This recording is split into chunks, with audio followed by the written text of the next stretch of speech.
Grandma's Kitchen.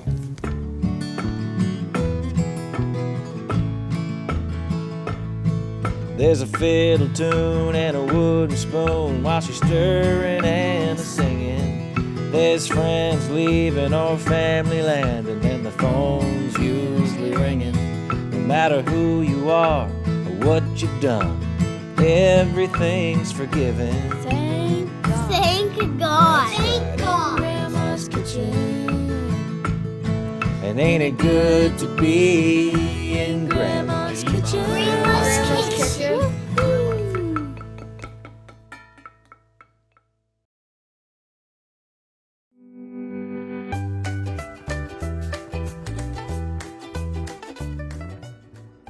Hello everybody, Mary Janet here from Tunes and Wooden Spoons, and I'm going to be making a caramel cheesecake for dessert this Thanksgiving weekend.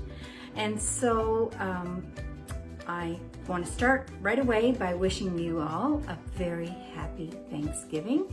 I just took out of the oven my sticky toffee pudding, so that video is already on my Facebook page, and it turned out really, really nice. So this is the caramel cheesecake that I've been wanting to make. So I'll be making it with you for the first time because I found this recipe by a gal in the US that had a great recipe. I forget her name, I should give her the credit. But anyway, I will at the end of the video, I promise. But anyway, I have all my ingredients kind of sort of ready, and I will go ahead and I'll wash my hands and I'll set the oven to 325, okay?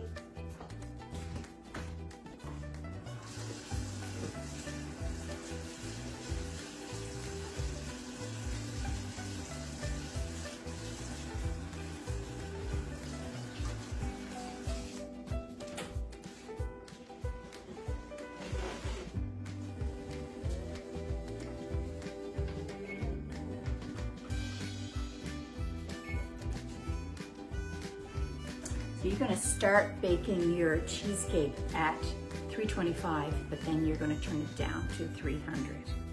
So there's a couple of things about making the cheesecake, this particular recipe that I want to bring to your attention. It's going to be baked in a water bath. So I had not done that before, so I was rooting around, seeing what I could find. So basically the first thing we're going to do is going to prepare our pan. So I have my 9-inch springform pan, okay, springform pan, and I've put in it a circle of parchment paper. I did not put grease around the outside. You don't have to do that. So that part is ready. However, because it's going in a water bath, I'll just show you.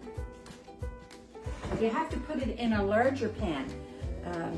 Now I have this one is this big pan. This is what I use for my lasagna. It's not a 9 by 13. It's an 11 by 15 pan, and it seems to my springform pan kind of fits in it. If I show you, I'll put it in. It's a little rocky, but I can get away with it. And what happens is you're going to put boiling water in the pan. Now, a couple of things before we go forward on that. Number one, I'm going to put this pan, on the oven rack. When I'm ready to put the cheesecake in the oven, I'm going to put that on the oven rack because I'm worried about spillage. And you're going to need boiling water, so put your kettle on and have boiling water. I didn't do that, but I'm going to do it right now. So because we're using a springform pan, the lady that had this recipe said you have to cover so that there be no leakage, no way of the water seeping into your batter. So I have a great big piece of foil. I get that heavy duty foil from Costco, so it's in a great big 100 meters in it or whatever. So I'm just gonna put that underneath my pan, And I'm just going to wrap it all the way around.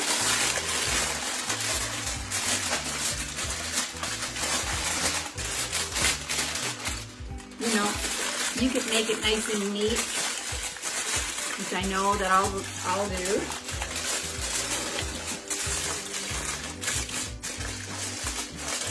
And then you can be sure that no water is going to leak in there. All right? Just snug it up a little bit. Okay, people? So, all the way around. So I'm just gonna put that aside. I'm gonna put my water on and turn my burner on to boil the water.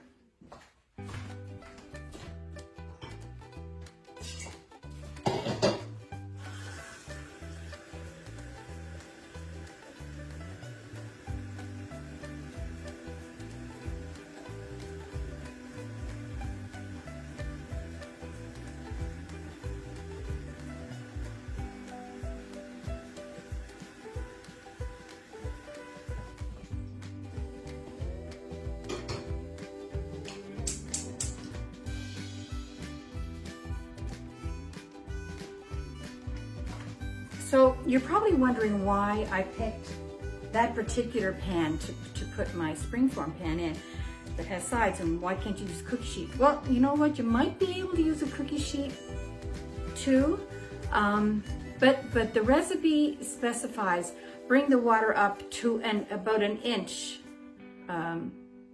along the outside edges off the springform pan. So I was thinking, I don't think I could do that with my cookie sheet, which would be the one of choice, you would think. But anyway, so I had that pan.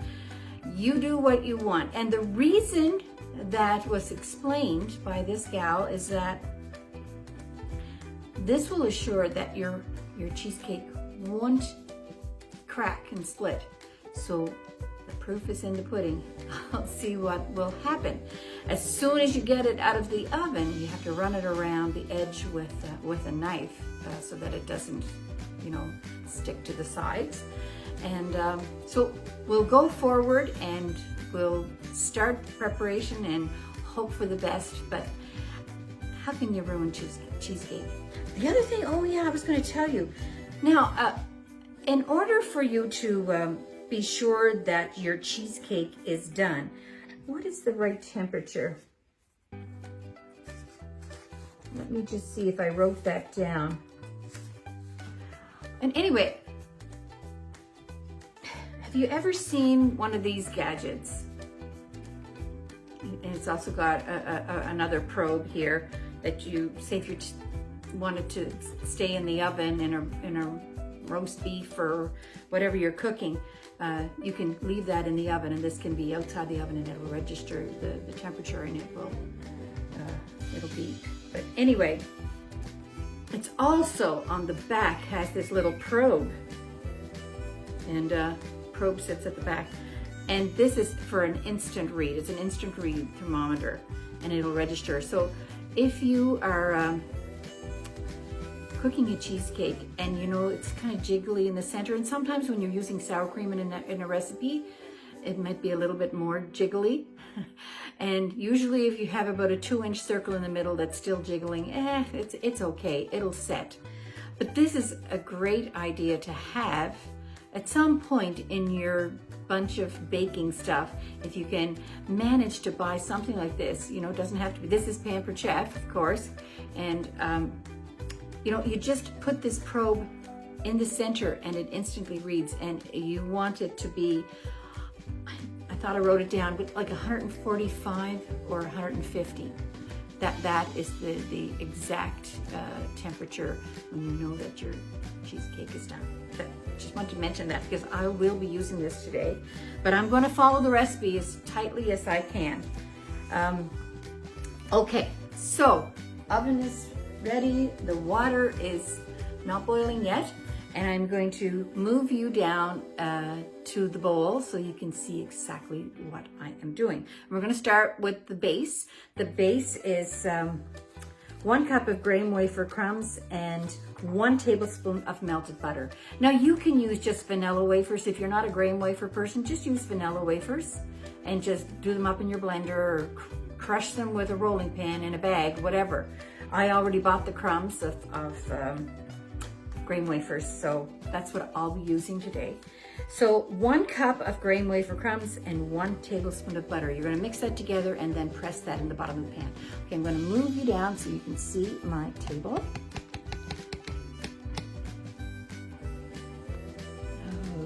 Okay, there now. So in here, I'm going to put 1 cup of crumbs.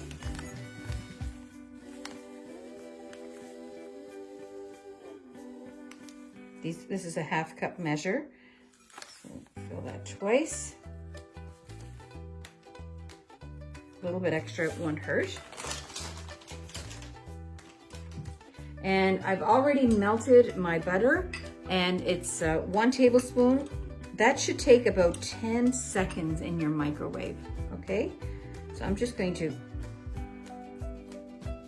pour that in. Make sure you get every last bit of, don't waste any butter, and because you'll need it.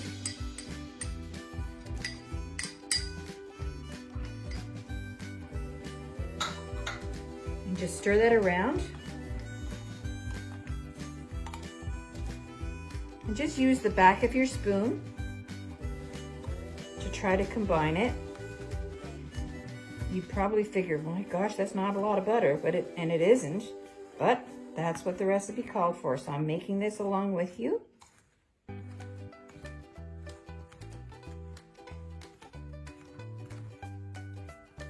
hope it's not one of those crusts that kind of crumble apart when you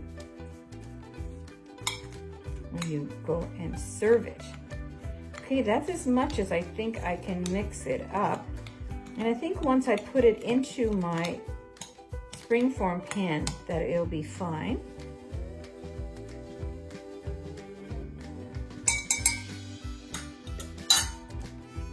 Okay. So your prepared pan, pour that in. Just move it all around and you're going to press it down. And you don't bake this ahead of time. I kind of like to make a little edge.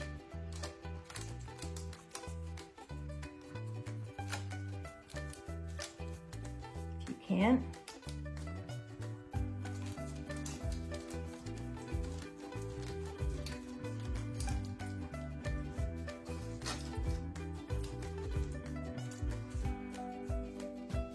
Okay.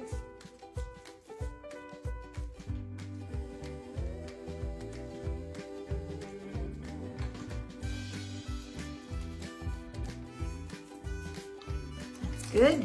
Okay, we'll set that aside. And now you're going to need 3 bricks of cream cheese. So basically I've had these, it's now 2 o'clock in the afternoon, and I took this out when I got up this morning around 7, so they'd been sitting on the counter. But oftentimes if I'm baking like first thing in the morning, I'll take them out and leave them out on the counter all night. I'm just going to cube this up just for ease of mixing for my little electric mixer. And if you have one of those fancy mixers, well, you're going to have an easy job. Do you know what? I finally bought one. I didn't buy the expensive one, but honestly, I was scared to use it because I'm just worried that it wouldn't mix up well enough for me. All right. Okay, people. Now all we have to do with this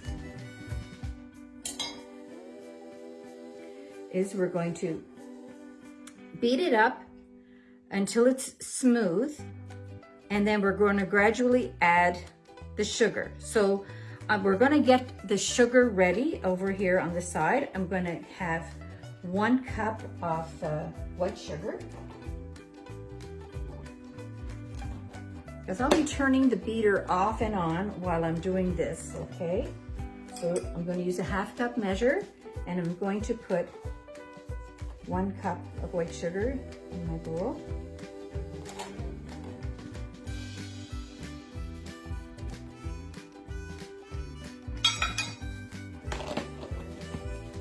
And you're going to use 1 cup of sour cream. So I just bought the 250 gram small carton of sour cream, and that's 1 cup.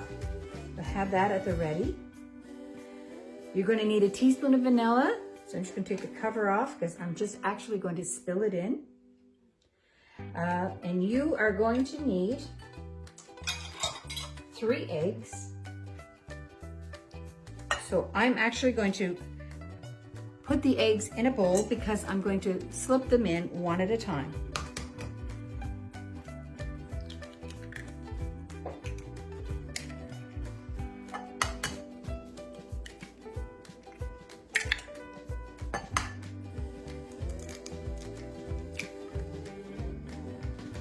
Hope that there's no eggshell in there, and there isn't. Great to have some paper towel close by for wiping your hands. Okay, so I have my electric beater, and I have my spatula ready too. I'll need that. And that, my friends, is the ingredients for the cheesecake. So, you're going to beat the cream cheese until it's nice and creamy, right? Just until it's smooth, okay? So we'll give that a go. Sorry for the noise, but it's a necessary part.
Wow, that's a lot of mixing. I think that's as smooth as I'm going to get it.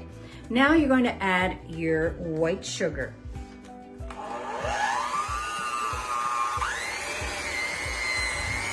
Just gradually, a little bit at a time.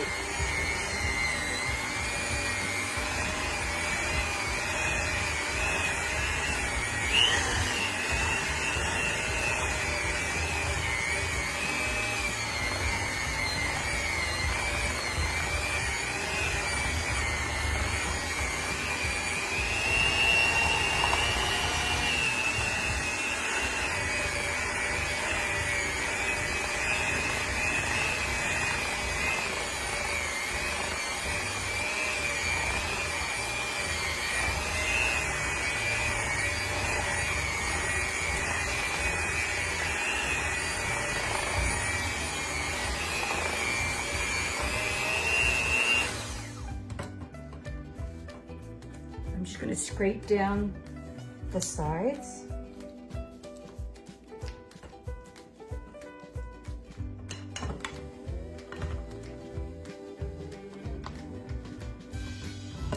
And I am going to add the sour cream all at one time.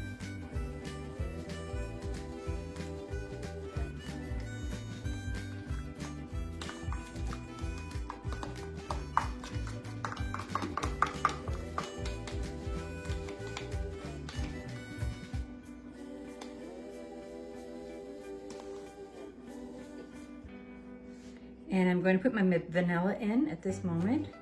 And the last will be the eggs. And it's 1 teaspoon of vanilla. I guess I'll measure.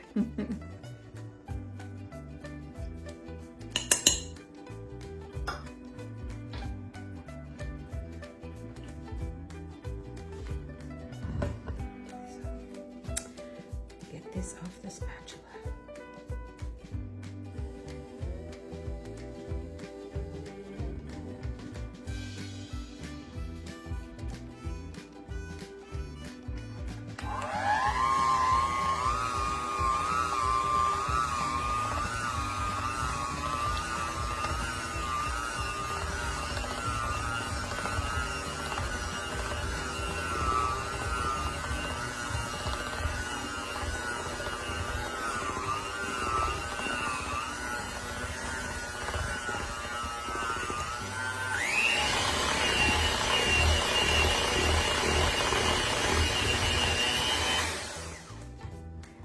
It says that it's very important that you don't overmix, so I'm just being very careful that I do that correctly. Scrape off the sides. Okay, so now I'm going to add the eggs one at a time. And usually when I have it in a bowl, they'll plop in one at a time when I just tip it. See how this works.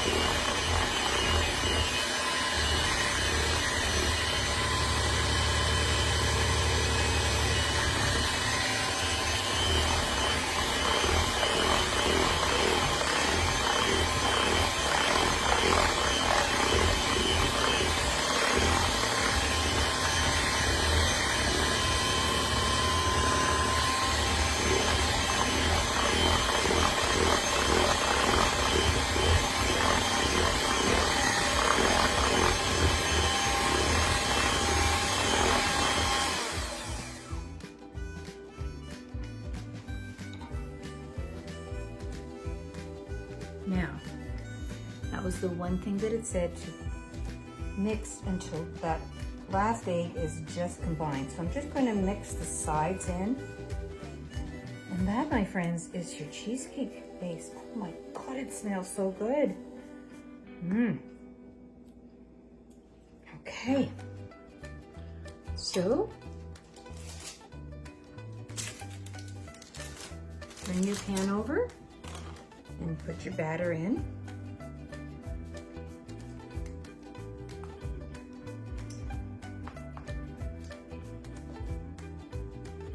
Oh my God, I could eat it just like that. It smells so good.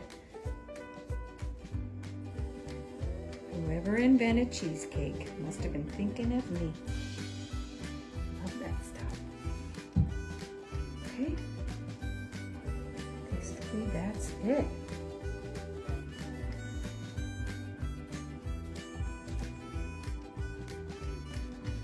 Okay, now comes the interesting part. I can't tell you exact measure of water because I'm not really sure. But let me take you over to my counter, to my stove. Hi. So my kettle, or my pot, is boiling.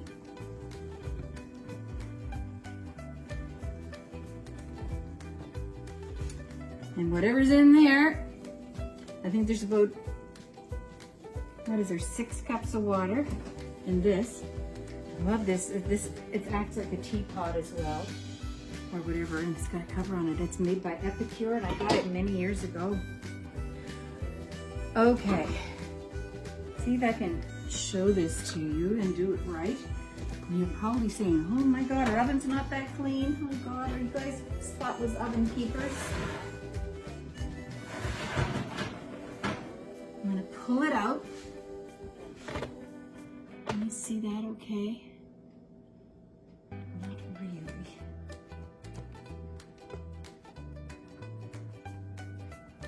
Okay, that's as good as I can do, people. So I am going to put my pan on the oven rack. Let's see if I can pull this out a little bit further. I don't want to pull it out too far. No, I'm not really comfortable doing that.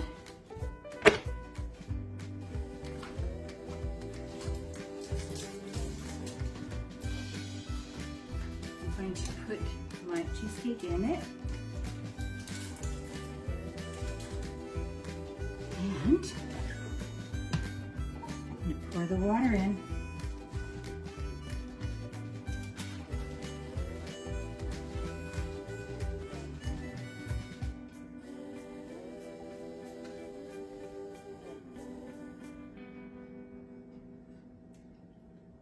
Now that's about an inch. That 6 cups just was perfect. Okay.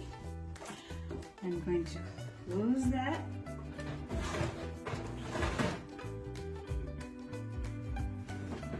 Very carefully. It's at 325, and I'm going to time it for just 10 minutes. And then we're going to change the, I better check the recipe. So,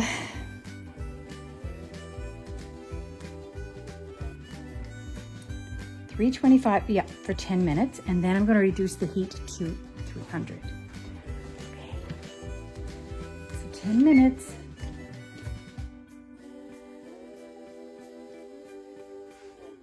I'll see you in 10.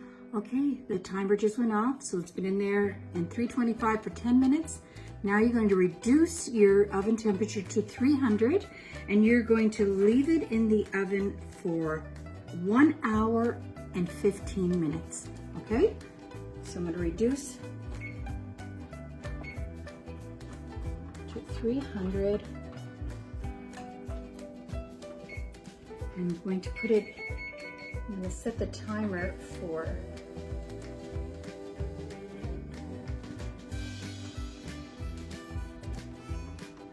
1 hour and 15 minutes. Perfect. I'll see you in an hour and 15. And then there's a whole other set of directions that we must follow. So, hold on. Hi everyone. Okay, my timer's going off. And so what we're going to do is going to turn the oven off.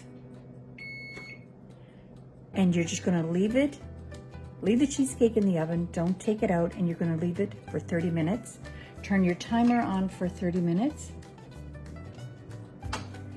And I'm just going to check the recipe again. And once you do that, then you don't remove it from the oven. You turn the heat off and you let the cheesecake stay in the oven for about 30 minutes. Then you open the oven door a bit and let it sit for another 10 minutes. All right? See you shortly. Hi. Okay, the timer's going off. It's been in there for 30 minutes.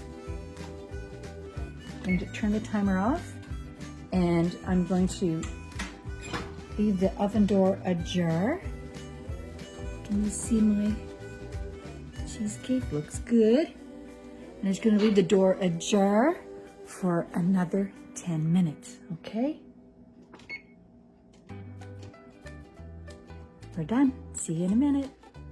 Okay, it's out of the oven, and it looks perfect. If you can see that, there's no cracks. I'm gonna try this probe. I'm wondering if this works.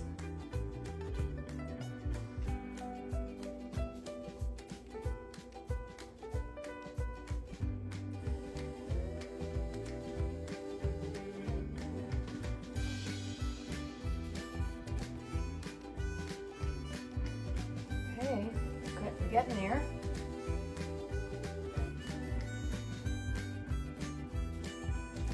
Okay, so it registered 151. I don't know if you can see that, but so that means that it's definitely cooked. I'm going to get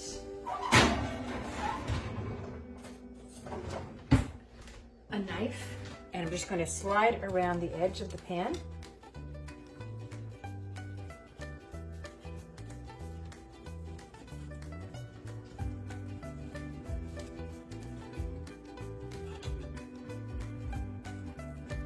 Hard to do this without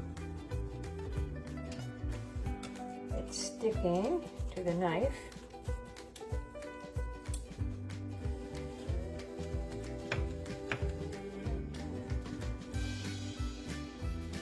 Okay.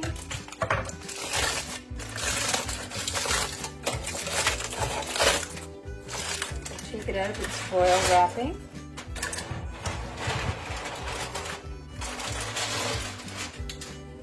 There's actually a little water in mine, but it seems to be okay. So, no cracks. And now I'll show you how to make the caramel sauce. I'll insert the video because it's the same caramel sauce as I make for the sticky toffee pudding. So I'll insert that video and you'll be all set. Okay, talk to you later. Everything goes in all together. And I'm just gonna put the camera down so that you can see what it is I am doing. I've pre-measured my stuff so that you'll know. So just so you can get it ready, you need a cup of butter or whatever it is that you want to use, 2 cups of brown sugar, just a sprinkle of salt, a little dash of salt, and a cup of heavy cream. Now heavy cream, if I were to use heavy cream, according to the recipe, I'd use whipping cream because that's 35% fat content. So that's what is known as heavy cream. And that's not what I'm using. I'll use what I have in the fridge in the cream category. So I had some blend cream from a recipe earlier in the week. And I have some coffee cream. Coffee cream is 18% fat and the blend cream is 10% fat. So I've just combined them together to make 1 cup. There's no sense just going getting something special. I do have coffee cream in the fridge for coffee. Don't drink coffee. Cecil drinks coffee, and everybody that's coming this weekend loves their coffee, so I had to get a big tall one. So I sprinkled a little bit of that in there to bring it up to a cup and used my blend cream. So you use what you want, but definitely use cream of some sort. If you want to use the heavy cream, the whipping cream, that's do so because that's what the recipe calls for. Okay, so I have my pot, I have my butter, I have my brown sugar, and I have my cream already. So I'm going to turn the camera down so you can see.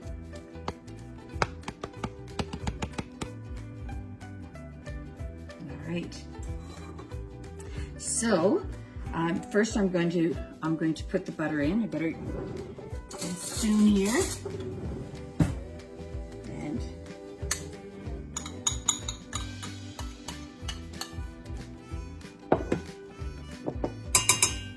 And your 2 cups. So that's 1 cup of butter, 2 cups of brown sugar,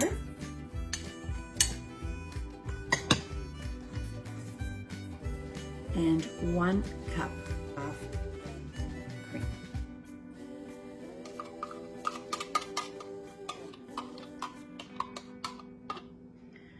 And it says a dash of salt, so I'm just gonna, just a little sprinkle, and I'm gonna turn it on medium, and I'm gonna set my timer for 7 minutes. When we set the microwave timer, because my stove and oven timer is already watching the cake. So I really do believe in these timers. Sometimes they save your neck.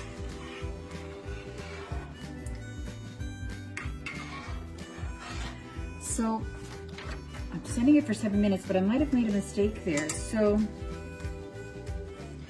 no, I'm going to cancel that timer because I'm going to stir it until it begins to boil. So once it begins to boil,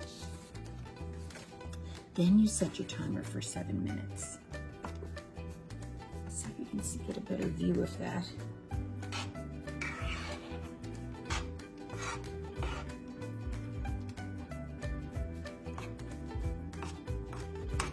If you cut up your butter like I did, it'll melt faster and be able to get to that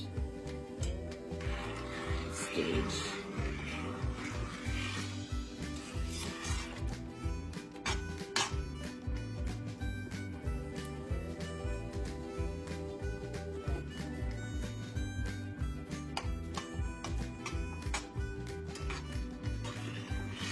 So what are you guys all having for your turkey dinner? Do you make dressing? Do you use the box dressing, or do you make your own homemade? Cecil loves to make our dressing, and how we make our dressing is his mother and my mother, they made similar dressings. And it was about, in a pot like this, you put, you know, about 1/2 cup of butter, and then probably a small onion grated, and then three of the spices, poultry seasoning, sage, and what's that other one? Savory, summer savory, and salt and pepper. So that was the base of it. And prior to all of this, you took about 10 pieces of you know, store-bought bread and put it on a cookie sheet in a low oven and toasted them till they were hard and crisp and kind of brown. And take that out and roll it with a rolling pin till it was breadcrumbs. Now you could just use breadcrumbs, but we still use the actual pieces of bread to make the breadcrumbs. And so then you put those breadcrumbs right in that mixture, and then you add a little bit of white sugar.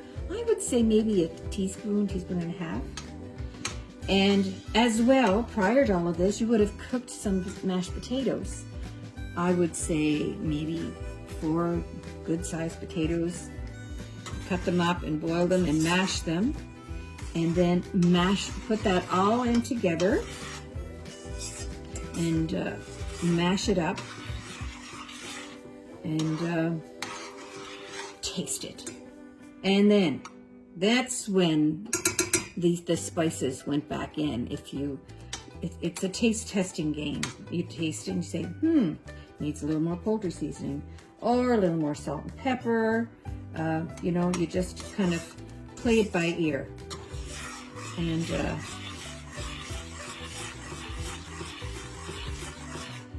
that was our dressing. Another dressing that my mother made, like this is the lady who raised me, she made a sweet dressing. And I never ate it. I didn't like it, but it had raisins in it. And it was something that she prepared, I believe, when she worked in Boston and worked for a wealthy family, and that was one of the dressings that she made there. So I'm going to set my timer now for 7 minutes, and I'm going to tell you something else about cranberries.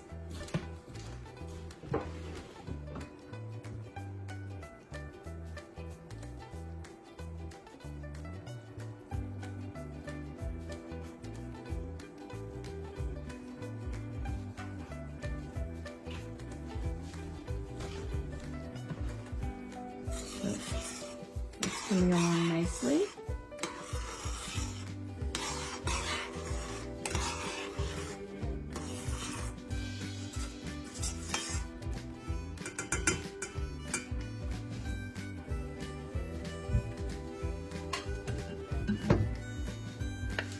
Put my spoon down. when the bubbles start around the edges, that's when I would set my timer. So that had started, and I think that will be fine. So back to what we have with we usually have like the turkey, and we have mashed potatoes, and we have carrots, and we have peas. I love peas. And turnip. And that's our plate. And then from the drippings, we do put the stuffing in the turkey. And we usually put it, once we have the dressing all made, we put it in, we lay, what's that called? Cheesecloth.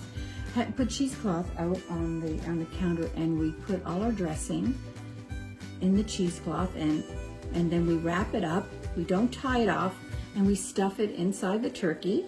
And you know, it's very pliable and easy to put in there. And once it gets in there, it just kind of, we don't actually tie it off, although you could. I'm turning the heat down on this, people. And you know, we put it in the oven like that. But we, and then it's so easy when you're taking the dressing out. You pull on it, and it's still pliable, and you have your dressing all in a nice neat bag, and you're not scraping the inside of the turkey. I don't like doing that. So that's that. And we always have homemade cranberries. So, a few years ago, I think it was our sister-in-law that gave us the recipe for this, but just let me get my cranberries out of the fridge.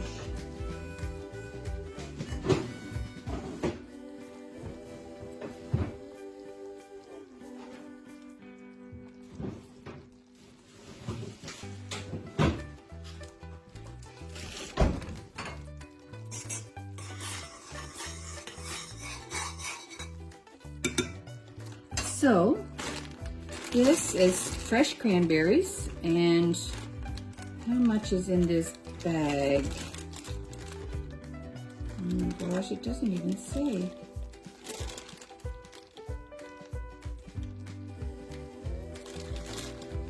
I cannot tell you. That's really strange that it doesn't have the amount on there, but anyway. They're always, oh, look at it. I couldn't see it. It's 12 ounces or 340 grams. So what would that be? You know, a cup and maybe 3 cups or something like that. So, so we take, and put it in a pan like this. Just keep stirring this sauce. I didn't mean to tell you about all this stuff that we do, but we have 7 minutes, so I have to fill the time. So in a mini saucepan, we mix, put some water, about 3/4 cups of water, and a little zest of an orange, you know, scrape it all up, and orange juice, about 1/4 cup of orange juice, and about 3/4 cup of white sugar, and you put that in the pan, and you mix it all up, and you just bring it to a boil. And as soon as it comes to a boil, add your package of cranberries, and you put the cover on, and just put that down on low, and you simmer it for about 5 minutes until the cranberries have burst. And then what we do is we remove it from the heat, and if you like it whole like that, that's fine. But what we do when we remove it from the heat, we just mash it a little bit with our masher, and we just put it in a container then, and when it comes to room temperature, we cover it and refrigerate it until it's cool. And as it's cooling, it thickens up, you know, and everybody loves it. So just I'll repeat that again. A package of fresh cranberries, 3/4 cup of white sugar, 1/4 cup of orange juice, 3/4 cups of water and some orange zest and a package of cranberries. This is like 12 ounces or 340 grams. And you mix everything but the cranberries together, the water, white sugar, the zest, the orange juice, the water, and bring it to a boil, and then add the cranberries, and then let that simmer for about 5 minutes, and with the cover on, and then remove it from the heat and mash it up. If you want it, you know, without two big bunches of big pieces of cranberries. And that's that. So we have about 30 seconds left in this. And there's about 13 minutes left in my cake. So basically, all you're going to do is leave this on your counter till it comes to room temperature. Or, if you're really ambitious, make it about an hour before you're going to serve it, because you'll want to serve it warm. It's delicious. Okay. So there now. That's it. And I mean, maybe I'll just do another 30 seconds or so, because it wasn't really at a full rolling boil when I started it. But all the sugar is melted and the butter, everything is just really, and oh my, it smells so good. Oh, lovely, lovely, lovely. Why is everything so tasty? So fattening. All right, people, that's in the oven. Your sauce is all ready, and I'll see you back in a few minutes.